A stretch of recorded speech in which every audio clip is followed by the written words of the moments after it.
இருக்கானோ அங்க பசுக்கள் இருக்கும். பசுக்கள் இருக்கிற இடத்துல யார் இருப்பா? கோபாலன் இருப்பான். ரெண்டு பேரையும் பிரிக்க முடியாது இல்லையா?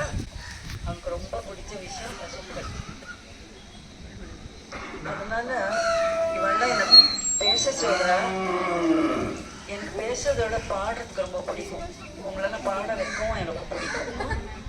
நான் இப்போ உங்களோட பாட போகிறது என்னன்னா, கர்நாடகாவில் ஒரு பிரசித்த கவி, கன்னட கவி கோவிந்த கதை அப்படின்னு சில பேர் தெரிஞ்சிருக்கலாம். இருந்தாலும் இன்னொரு பசுவோட கதையை கேட்கறது ஒன்றும் குறைஞ்சி தப்பு ஒன்றும் இல்லை. அந்த அவர் வந்து கன்னடத்தில் பாடியிருக்கார். அதுவே நான் தமிழில் பண்ணினேன். எங்கள் கிராமத்து குழந்தைன்னா பசு பற்றி பாடணும்னுட்டு சில சமயம் பாடுவேன், சில சமயம் கதையை சொல்லுவேன். சரியா? நான் ஒரு தடவை நீங்கள் ஒரு தடவை தமிழில் தான். என்னை வந்து இங்கிலீஷ் முடிஞ்ச அளவுக்கு இங்கிலீஷை தவிர்க்கணும். சரியா? உங்களால் முடியும்.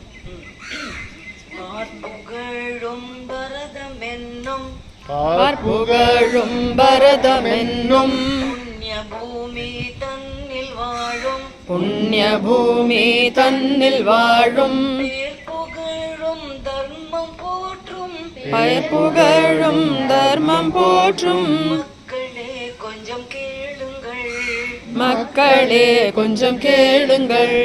சத்தியமே ஜெயமென்று வாழும் சத்தியமே ஜெயமென்று வாழும் சத்தியவான்கள் வாழ்ந்த பூமியில் சத்தியவான்கள் வாழ்ந்த பூமியில் நித்தியம் நம்மை காக்கும் சத்தியமே நித்தியம் நம்மை காக்கும் சத்தியமே நாமும் அதை காப்பாற்றினால் நாமும் அதை காப்பாற்றினால் சத்தியத்தை நம்ம காப்பாற்றினோம்னா அதை தேங்க்யூன்னு சொல்லி கஷ்டகாலத்தில் சத்தியம் நம்மளை காப்பாற்றோம்.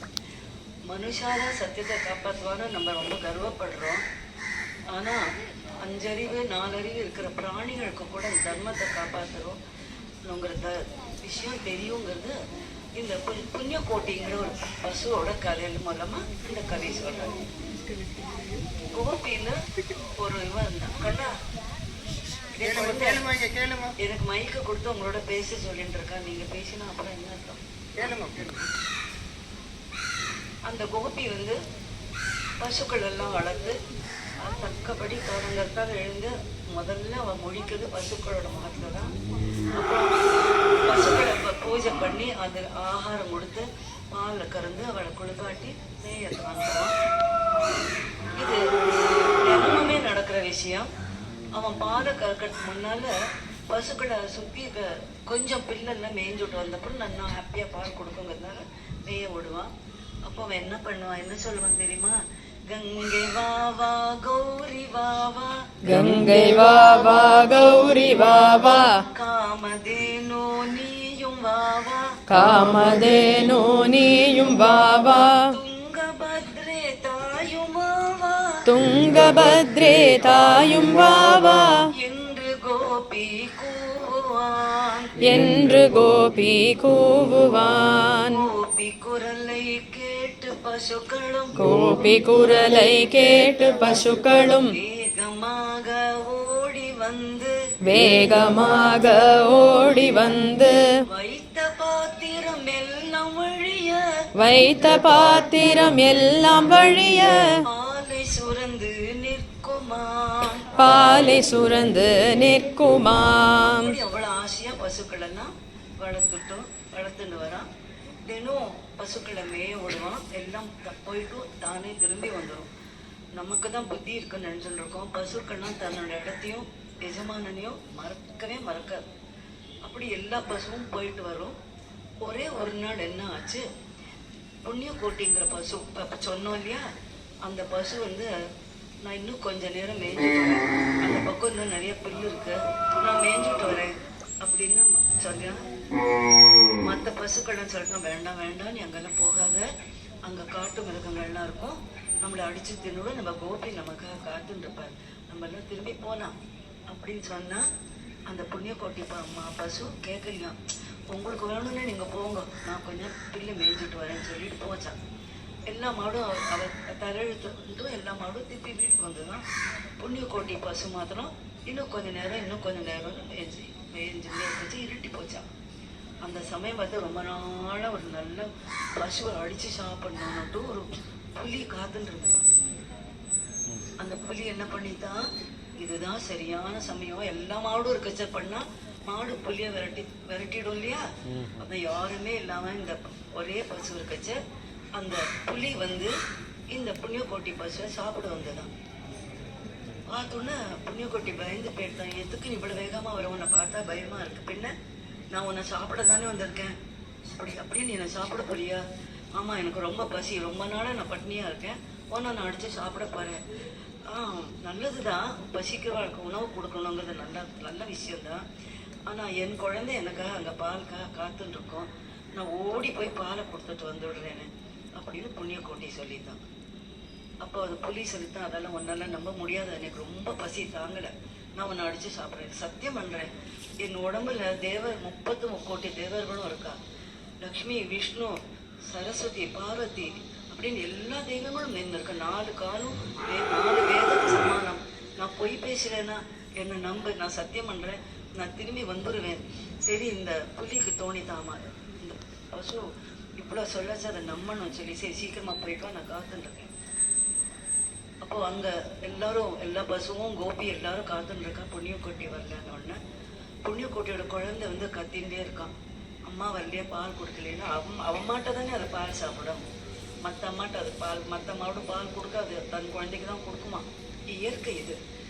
அப்போ புண்ணியக்கோட்டி வந்த உடனே ஓடி போய் தன் குழந்தை கிட்ட நின்றுதான் பால் கொடுத்துதான். எல்லாரும் கேட்டாலும், எதுக்கு நீ இவ்வளவு நேரம் பண்ணின, ஒன்று அங்க இருக்க வேண்டான்னு சொன்னோமோனோ அப்படின்னு. ஐயோ, அங்க புலி ரொம்ப பசியோட காத்துட்டு இருக்கு, நான் வந்து என் குழந்தைக்கு பாலை கொடுத்துட்டு வரேன்னு சொல்லியிருக்கேன், நான் திரும்பி போனேன், எனக்கு கேள்வி கேட்டு என்ன தொந்தரவு பண்ண வேண்டாம், நான் சீக்கிரமா போனோம் அப்படின்னு. ஐயோ, அந்த புலி சாப்பிட்றதுக்காக நீ இவ்வளவு கஷ்டப்படுற, பேசாம இருந்துடும், அந்த புலி வேற எங்கேயாவது மிருகத்தை அடிச்சு சாப்பிட்டுக்கட்டும்.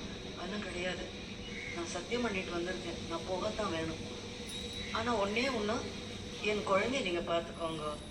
அன்னை மாறே தோழி மாறே, அன்னை மாறே தோழி மாறே, எங்கள் கன்றினை போல உங்கள் கன்றினை காப்பாற்றுங்கள், முன்னே வந்தால் பாய வேண்டாம், முன்னே வந்தால் பாய வேண்டாம், பின்னே நின்றால் உதைக்க வேண்டாம், பின்னே நின்றால் உதைக்க வேண்டாம், உங்கள் கன்றினை போல என்றன் கன்றினை காப்பாற்றுங்கள், கன்றினை காப்பாற்றுங்கள். கண்ணா சமத்தாருன்னு சொல்லிட்டு ஓடி போச்சான் புண்ணியக்கோட்டி. அந்த புலிக்கு தப்பா நம்பிட்டோமோ அந்த பசுவை, போயும் பசுவை நம்பினோமே அப்படின்னு நினைக்கச்ச புண்ணியக்கோட்டி பசி அம்மா அம்மான்னு கத்திட்டு போறதான் அந்த புலிக்கிட்ட. எங்கேயானு இந்த மாதிரி கேள்விப்பட்டிருக்கீங்களா? ஆனா இது நிஜம். அந்த புண்ணியக்கோட்டி வந்த உடனே புலிக்கு வந்து, ஒரு நிமிஷம் நான் முடிச்சுடுறேன், அப்புறம் நீங்க பேசுறேன். ஒரு பசு சொன்ன வார்த்தை காப்பாத்துறதுக்கா இப்படி ஓடி வந்தது, திஸ் இஸ் அன்பிலீவபிள், நினைச்சே பார்க்க முடியாது அப்படின்னு பிரமிச்சு போய் நிக்கிறதான் புலி. பசு கேட்கறதா, உனக்காக தானே நான் ஓடி வந்தேன், நீ என்ன சாப்பிடேன், ஏன் நின்றுட்டு இருக்க? நானா உன்னையா? முடியவே முடியாது, இப்பதானே நான் சாப்பிடேன்னு சொன்னேன், அப்ப சொன்னேன், எனக்கு புத்தி இல்லாம நான் அப்படி சொல்லிட்டேன். ஆனா உன்கிட்ட இருக்க சத்தியத்தை பார்த்த உடனே எனக்கு வெக்கமா போயிடுது. உன்னோட நான் ரொம்ப பராக்கிரமம் பலம் இருக்கிற பிராணி நான், எனக்கு புத்தியும் இருக்கணுமோன்னு, பலம் இருந்தா போருமா, புத்தியும் இருக்கணுமோன்னு, நல்ல மனசு இருக்கணுமோன்னு, எனக்கு அது இல்லையே. நீ என்னோட பலகீனமான ஒரு பசு, உன்கிட்ட இவ்வளவு தைரியமோ சத்தியத்தை காப்பாற்றணுங்கிற அந்த நல்ல எண்ணமும் இருக்கச்ச, ஒன்ன நான் சாப்பிடக்கூடாது, நான் சாப்பிட்டேன்னா நான் நரகத்துக்கு தான் போவேன் அப்படின்னு இந்த புலி சொல்லித்தான். பசு சொல்லித்தான், நீ என்னை சாப்பிடலன்னா உன்னை பட்டினி போட்ட பாவம் எனக்கு வரும்பா, நீ என்னை சாப்பிடு, இல்லை நான் மாட்டேன், இல்லை நீ சாப்பிடணும் அப்படின்னு ரொம்ப நேரம் வாக்குவாதம் பண்ணோன்னா புலி பார்த்துதான், இங்க நின்னா இந்த பசு என்னை விடாது, இங்க நின்னாதானே என்னை விடாது, நான் போறேன், நான் போயிட்டு சொல்லி அப்படியே மேடுலேருந்து குதிச்சு தன் உயிரியை வாச்சு நிறுத்தான். ஐயோ இப்படி ஆயிட்டேன்னு புண்ணியக்கோட்டி பசு வருத்தப்பட்டுதான். அங்க வந்து அந்த புலி உயிர் புகச்ச இறைவனை கூட்டதான். அப்போ சிவன் வந்து, இல்ல நீ உனக்கு ஒன்றும் ஆகாது, உன் உயிரை நான் காப்பாத்துறேன், உன்னோட தோலை நான் எப்பவுமே போத்திப்பே நீ பயப்படாதன்னு சொல்லி அதுலேருந்து சிவன் வந்து என்ன பண்ணினார்? புலித்தோலை போத்துட்டாரா, புலித்தோல் மேல உட்காந்து போனான். அந்த புலிக்கும் நல்ல கதை கிடைச்சுதான். பசுக்கு இங்க கோபாலன் வந்தானா, கிருஷ்ணன் வந்தானா. ஐயோ புண்ணியகோட்டி, நீ ஏன் இவ்வளவு துக்கப்படுற? கிருஷ்ணா, நான் அதை சாப்பாடு கொடுக்குறேன்னு சொல்லி வந்தேன், நான் ஏமாத்திட்டேன், நீ ஏமாத்தல, உன் கடமையை நீ செஞ்ச. அது அதோட தர்மத்தை காப்பாத்திட்டு, 2 பேரும் தர்மத்தை காப்பாத்தினதுனால எல்லாருக்கும் நல்லதுதான் நடக்கும். வா நம்ம போலான்னு சொல்லி எல்லாரும் மறுபடியும் அந்த புண்ணியக்கோட்டி இருக்கிற அந்த கோஷாலைக்கு போனாலும். அதனால எல்லாரும் அங்க ரொம்ப வருத்தப்பட்டு இருந்தாளா. அந்த பசுக்கு இருக்கிற புத்தி எங்களுக்கு இல்லையே, நம்ம எல்லாரும் கூட துணைக்கு போயிருந்தா அந்த புலி அந்த பசுவை சாப்பிட்ருக்காது இல்லையா அப்படின்னு வருத்தப்படுச்ச. புண்ணியக்கோட்டியை மான்னு கத்தின்னு வந்தான். கண்ணுக்குட்டி அம்மான்னு கத்தின்னு 2 பேரும் சேர்ந்துருக்கச்ச எல்லாரும் எப்படி நீ திரும்பி வந்த அப்படின்னு மற்ற மாடெல்லாம் கேட்டுதான். நான் சத்தியத்தை காப்பாற்றணும்னு போனேன். அந்த புலி நான் சத்தியமா இருக்கிறத பார்த்துட்டு அதுக்கு எனக்கு சாப்பிட இஷ்டம் இல்லாம தன் உயிரியா மாய்ச்சுன்னு நடத்து வந்தேன் அப்படின்னு சொன்னா. ஆமா, நீ சொன்னது உண்மை. சத்தியத்தை நம்ம காப்பாத்தினா சத்தியம் நம்மளை காப்பாற்றும். எல்லாரும் சொல்லணும், வாய் இருக்கு எல்லாருக்கும். சத்தியம் நம்மளை காப்பாத்தினா சத்தியம் நம்மளை காப்பாத்தும். நம்மை காப்பாற்றும் சொல்லுங்க. காப்பாத்தினா சத்தியம், சத்தியத்தை காப்பாத்தினா நாம சத்தியத்தை காப்பாத்தினா சத்தியம் நம்ம காப்பாத்தும். சத்தியம் நம்மளை காப்பாற்றும் சொல்லி எல்லாரும் எல்லாம் இந்த கோபாலனோட அருள்னால எல்லாமே நல்லா முடிஞ்சதுன்னு சொல்லி எல்லாரும் என்ன பண்ண, பேப்பர் வச்சுட்டு கையை ஃப்ரீயா வச்சு இப்ப கை தட்டி பாடணும்.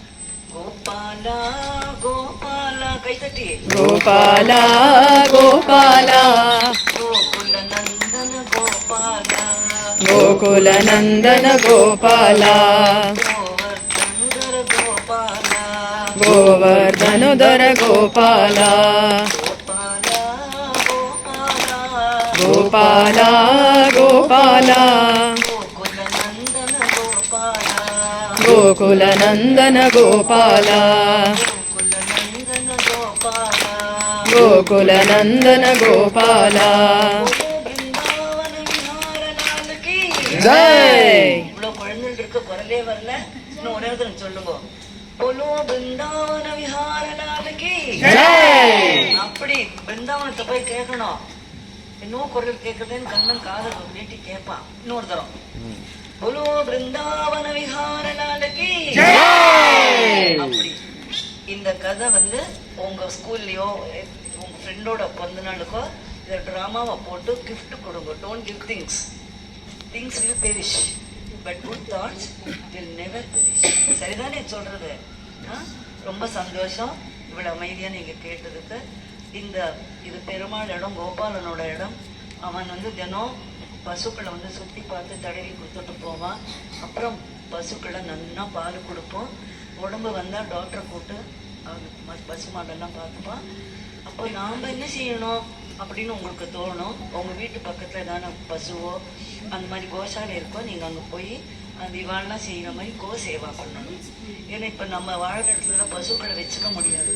அந்த மாதிரி சின்ன சின்ன இடம் காம்பவுண்டோட இருக்கும். No space for except for dog. There is no space for any other animal. போனா போதும், அதை சொல்ல வேண்டாம், நல்லது சொல்லுவோம். உங்க வீட்டு பக்கத்துல கோசாலை இருந்ததுன்னா அங்க போய் பசுக்களுக்கு சேவை பண்ணுங்க. பழமோ ஏதோ காய்கறியோ கொண்டு கொடுங்க. கண்டதெல்லாம் கொடுக்காதேங்கோ. சாதம் கொடுக்கணும்னு சொல்றேன்.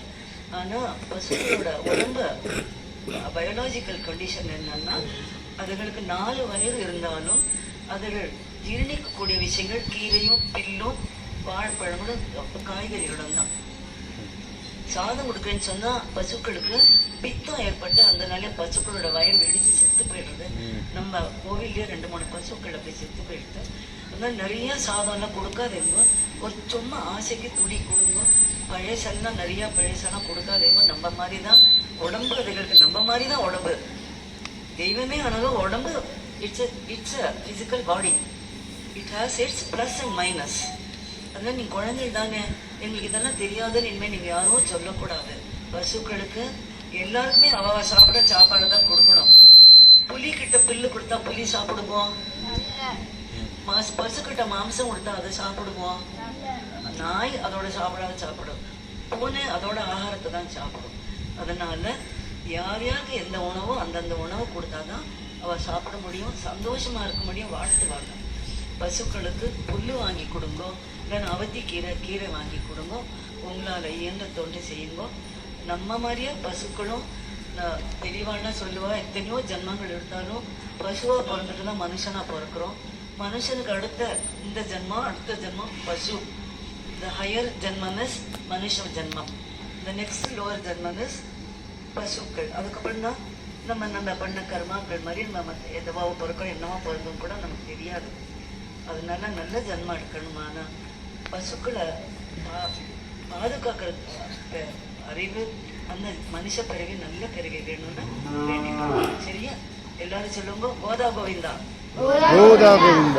40 குழந்தைகள் இருக்குன்னு 2 குழந்தைகள் தான் கேட்கறது. கோதா கோவிந்தா, கோதா கோவிந்தா அப்படி இருக்கணும். Jai Joy, thanks. அம்மா ஒரே நிமிஷம் உங்க கோசாலை பத்தி கொஞ்சம் சொல்லிடுங்களா? ஒரே நிமிஷம் டைம் இருந்ததுனாக்க. இது எங்க கோசாலைன்னு சொல்லணும்னா பெருமாள் வந்தான். இப்போ பெருமாளுக்குன்னு தோட்டம் போட்டோம். பெருமாளுக்கு தோட்டம் வேணும் இல்லையா, பூ மாலை போடுறதுக்கு. அப்போ யாரும் சொன்னா பெருமாளுக்கு தினம் நைவேத்தியம் பண்ணுறதுக்கு பால் வேணும், தயிர் சாதத்துக்கு தயிர் வேணும். யாரோ ஒரு பசு கொடுத்தா. ஒரு பசு நாங்கள் முதல்ல பசு பல்லாவரம் சந்தையில் வாங்கினோம். சந்தையிலாம் என்ன மாதிரி பசுக்களை கொடுப்பாங்க, வேண்டாத பசுக்கள்லாம் சந்தையில் கொண்டு தள்ளிடுவாங்க. Like when the children don't have parents, they are sent to an orphanage. They are not sent to orphanage. இப்பெல்லாம் நிறைய கோஷாலையில பசுக்களை வளர்க்குறா. ஜென்ரலி சந்தை மார்க்கெட்டில் கொண்டு போய் கொடுத்துருவா. அங்கே பல ஊர்லேருந்து எல்லாரும் அவள் வாழ்க்கை வேணுங்கிற காளை மாடோ பச்சை பசு மாடோ வாங்கிட்டு போவா. நம்ம கோவிலுக்கு வந்த முதல் மாடு பேர் லக்ஷ்மி, லாலின்னு பேர். நல்லா இவ்வளோ உயரத்துக்கு இருப்பா, ரொம்ப வீரம். அப்படி லக்ஷ்மி கட்டாட்சமாக அழகா இருப்பா. ரொம்ப துர்கை மாதிரி ரொம்ப கோபம் வரும். அவ்வளோ கோபம் வரும், யாரும் அவளை தொடக்கூடாது. அப்புறம் அவளை பாடி எங்கள் கோவில் கட்டின சுவாமி ஸ்ரீராம பாரதி அந்த பசுவோட பேசி நீ கொடுக்குற பால் யாருக்கும் கொடுக்கறதுக்கு முன்னால முதல்ல கண்ணனுக்கு கொடு. கண்ணனுக்கு பாலும் தெய்வம் வெண்ணையும் பிடிக்குமா, நீ கண்ணனுக்கு கொடுக்கணும், கண்ணனுக்கு கொடுக்கணும்னு பேசி அந்த மாடு அப்புறம் ஆசையாக பால் கொடுக்குமா, இல்லைன்னா யார் பக்கத்தில் வந்தாலும் முட்டி தள்ளிடுமா. அந்த பசுவும் அதுக்கப்புறம் இந்த கிராமத்தை சேர்ந்தவா வீட்டில் 7 மாடு ஒரே மாதிரி. பொங்கனூர் கொட்ட ஜாதி, பொங்கனூருங்கிற ஊரில் உள்ள ஜாதி மாடு. அந்த மாடு அவ்வளோதான் அவசரமாக இருக்கும், இத்தனோண்டு தான் இருக்கும். அதோட குட்டின்னு அத்தனோண்டா இருக்கும். அந்த மாதிரி மாடுலேருந்து ஒரு மாடு, அது பேர் ஜெயலட்சுமின்னு பேர் வச்சோம். அது ரொம்ப சாது. அது பால் கறந்தோன்னா கோரோஜனைன்னு சொல்லி ஒரு பொருள் உண்டு. அந்த கோரோஜனை சளி பிடிச்சாலோ, குழந்தைக்கு நெஞ்சில் சளி பிடிச்சாலோ, ஏதாவது கஷ்டம் வந்தாலோ வைத்தியத்துக்கு மருத்துவத்துக்கோசம் உபயோகப்படுத்துது. பாலில் பசுமாட்டு பாலை ஏன் சாப்பிட்றோம்னா, not only food, not only a drink, but it has got many medicinal qualities. அதனால அது ரூட்டில் சாப்பிட்டு பாலை கொடுக்குது. எத்தனை வசதியான ஸ்பீசியில் நம்ம கொடுக்குற தோலியும் இதையும் சாப்பிட்டு நமக்கு அப்படி சுத்தமாக பால் கொடுத்து நம்மளை நல்ல மக்களாக்குறது, நல்ல உயிரினங்கள் ஆக்குறது. அதனால தான் பசுக்களுக்கு கோமாதான் பேர். அதுக்கப்புறம் இப்போ இருக்கிறது 4வது 5வது தலைமுறை. அதுகளோட குழந்தைன்னு சொல்லி 4வது 5வது தலைமுறை நிறைய குழந்தைகள் என்னால் பார்த்துக்க முடியலன்னு கோசாலைக்கே நான் சில பசுக்களெல்லாம் கொடுத்துட்டேன். சில பேர் விவசாயம் பண்ணுறதுக்கு எங்களுக்கு வேணும், தோட்டம் இருக்குது, நிறைய பில்லு இருக்குது, எங்களுக்கு பசுக்களை கொடுங்கடுச்சு. யார் பசுக்களை பராமரிக்கிறாளோ வளர்க்குறாளோ அவகிட்ட நாங்கள் பசுக்களை கொடுத்தோம். அந்த மாதிரி உங்கள் வீட்டுக்கிட்ட யாருக்கான பசு ஒன்றுனா தாராளமாக பாட்டசாலைன்னு எடுத்து அழிச்சுட்டு போகலாம், போய் வளர்க்கணும். உங்களில் ஒத்தராக வளர்க்கணும், தங்களில் ஒத்தராக நம்மளை நினைக்கும் பசுக்கள். நன்னி மறக்காத ஜன்மம்.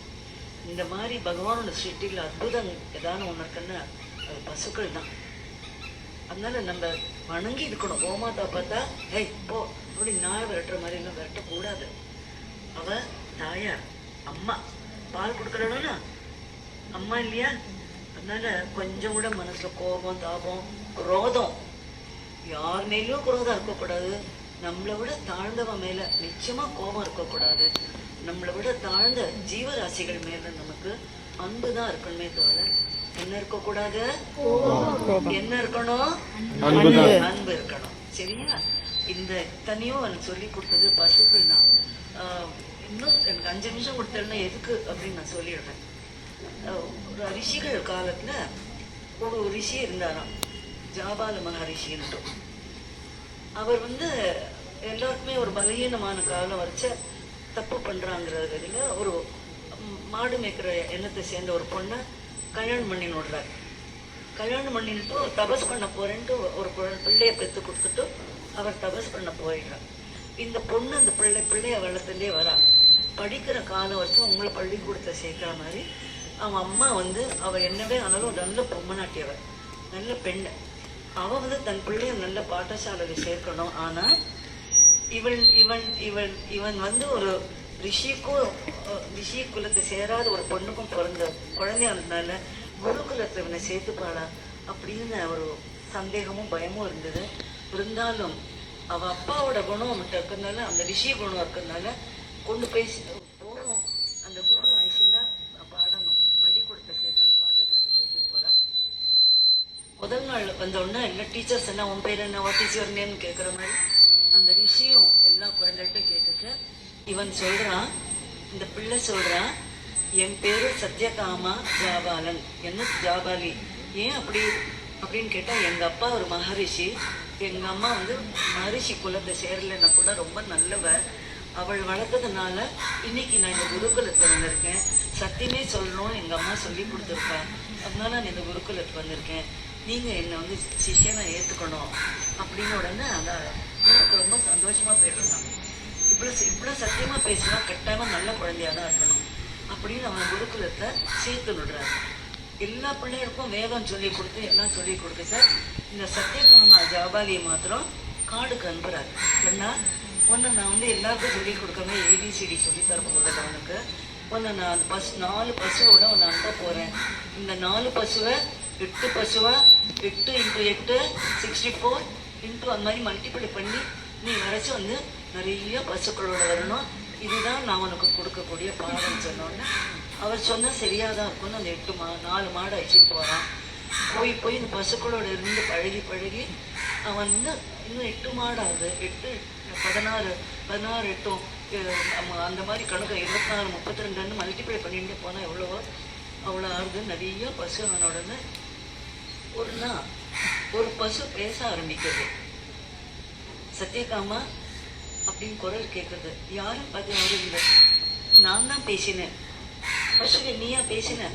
இல்லை, பசுக்குள்ள இருக்கிற தேவேந்திரன் பேசுறேன். நீ இத்தனை சத்தியமா இருந்ததுனால உனக்கு இந்த விஷயத்தை பத்தின அறிவு ஞானத்தை நான் பாடம் எடுக்கிறேன்னு சொல்லி இந்திரன் பாடம் எடுக்கிறேன். இன்னொரு பசு பேசுறது, அதுல அக்னி பகவான் அக்னியை பத்தி சொல்லி கொடுக்குறாரு.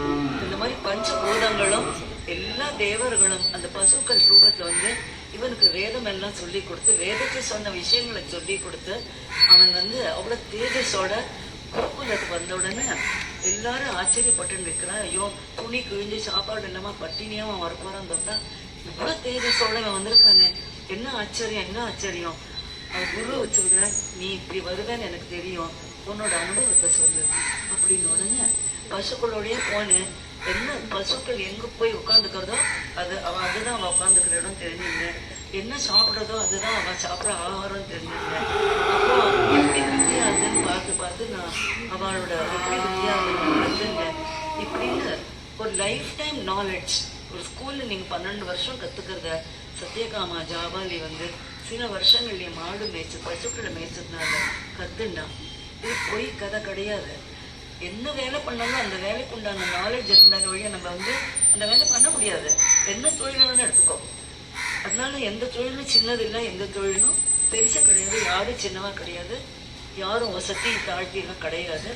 அவவா செய்யற காரியம், பேசுற பேச்சு, நினைக்கிற நினைப்பு, வாழற வாழ்க்கை, இதுல தான் ஒருத்தன் வசதி இல்லாமல் தாழ்மையாவோ ஆகிறோம். யாரும் கெட்டவா கிடையாது, யாரும் நல்லவா கிடையாது அப்படின்னு நான் தெரிஞ்சுட்டேன் அப்படின்னு சத்யகாமா ஜாபாலி சொன்னா. இது ரொம்ப அழகான கதை, எனக்கு ரொம்ப பிடிச்ச கதை. இது ஸ்கூல்ல போய் படிக்கிறது விடலாம். அதுக்கப்புறம் எங்கள் ஸ்கூல்ல சொல்லிட்டு இல்லை, எதாவது கேட்டா நீங்களாம் என்ன சொல்றேன், எங்க டீச்சர் சொல்லி தரல அப்படின்னு சொல்றேன்னா இல்லையா. ஸோ சத்யகாமா ஜாபாலி மாதிரி எங்க போனாலும் அங்க அந்த இடத்துல என்ன விஷயம் இருக்கோ அதை கத்துக்கணும். அதை சொல்லி கொடுக்கக்கூடியது இயற்கை தான். இயற்கையில் உண்டான விஷயங்கள் செடியோ கொடியோ விவசாயி he does not go to any scientific university to learn how to do agriculture, does he? Does a farmer go to agriculture university? No such thing. அவன் தினம் செஞ்சு he becomes friendly with earth and all that is connected with earth and agriculture. நம்ம வாழ்க்கையும் அப்படிதான். நம்ம செய்கிற காரியத்திலேருந்து நம்ம வளரணும். Education is just a stepping stone. ஸ்டூலில் ஏறி மேலே காய் பறிக்கிறது. சரியா?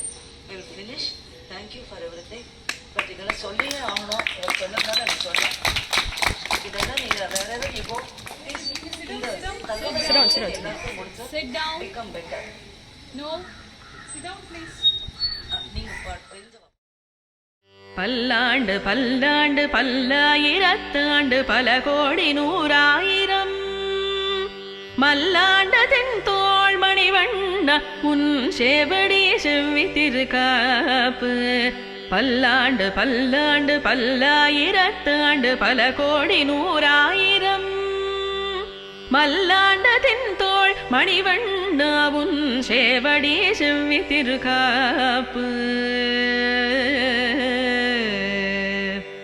அடியோ மூடும் நின்னோடும் பிரிவின்றி ஆயிரம் பல்லாண்டு வடிவாய் நின் வலமார்பினில் வாழ்கின்ற மங்கையும் பல்லாண்டு வடிவார் சோதி வலத்துறையும் சுடராழியும் பல்லாண்டு படைபோர் பொக்கு முழங்கும் அப்பாஞ்ச சந்நியமும் பல்லாண்டே.